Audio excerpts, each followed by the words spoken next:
السلام عليكم ورحمة الله وبركاته. كم جرتن كبجمتودا فجالتمتوني هردفتوني برسار وما الحمد لله هاني نغكوت نغاين كي ينجار الله كبجارا بك جرت مرت نغو دعوتن كي فيديو راكنا كيساتي ايمو بيكسا غرغرادا سنتين في ايمو بيكسا غرغرادا بلسات ايمو جايبا ايمو بايه تو كبريدا تين سمبرسيس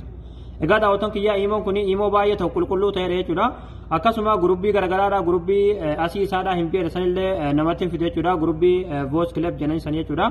gurubbii sanillee hin qabu waan tokko hin qabu jechuudha immoo baay'ee tokko waan hundarraa bilisa ta'e immoo baay'ee tokko qulqulluu ta'edha jechuudha immoo baay'ee tokko bareedaa ta'edha immoo kana haala gabbuufatanii itti fayyadamtanii isin barsiisa. Hayyee daawwattan kiyyaa immoo beeksisarraa bilisa ta'e immoo qulqulluu immoo gonkumaayyuu beeksisa isinitti hin finne daawuloodii godhatanii itti fayyadamuudhaaf as Google Chrome keessatti dhuftanii achi booda bakka sarchii kanarratti michuu joobis jettanii sarchi gootu michuu joobis achi booda haala kanaan sarchi goosiftu. achi booda haala kanaan asitti isin fida asirratti michujobs.com kajiwarratti yeroo tokkoof kilikni gootu achi booda haala kanaan asitti isin fida asirratti ikoonii sarchii ni jirti irratti yeroo tokkoof kilikni gootu achi booda bakka sarchii kanarratti imo light jettanii barreessitanii imo light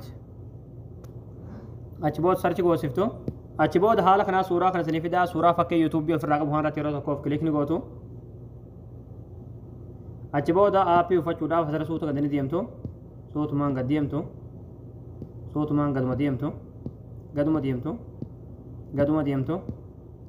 مديمتو مالله كنو أوستراليا كلمة دي ماران كمبرا إيمو بيكسر بلسة أستوكا بوفردا كجو فلترات داونلود كجت نيجرتي داونلودات كري غوتنيتي إيمي تجبو فتني هاي داوتان كيا يرو بالبلارات كجت سنيف بويا جودا أكما إيمو كاني دا لكوس إيمو كيسني تغوت تاني براتانيا جودا كنو أكما سرات أرجار تام بيكس تقول فرانك بويا جودا إيمو باية تكبرية دا تيرا إيمو باية تقول كله تيرا جودا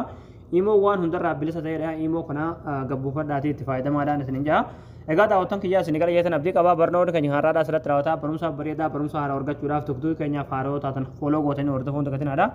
akkasumas viidiyoo keenya namni baay'een argee kan raafaadamu laayik sheer waliif godhaadha barumsa birootti nagaltu deebinutti waan hordoftaniif galatooma.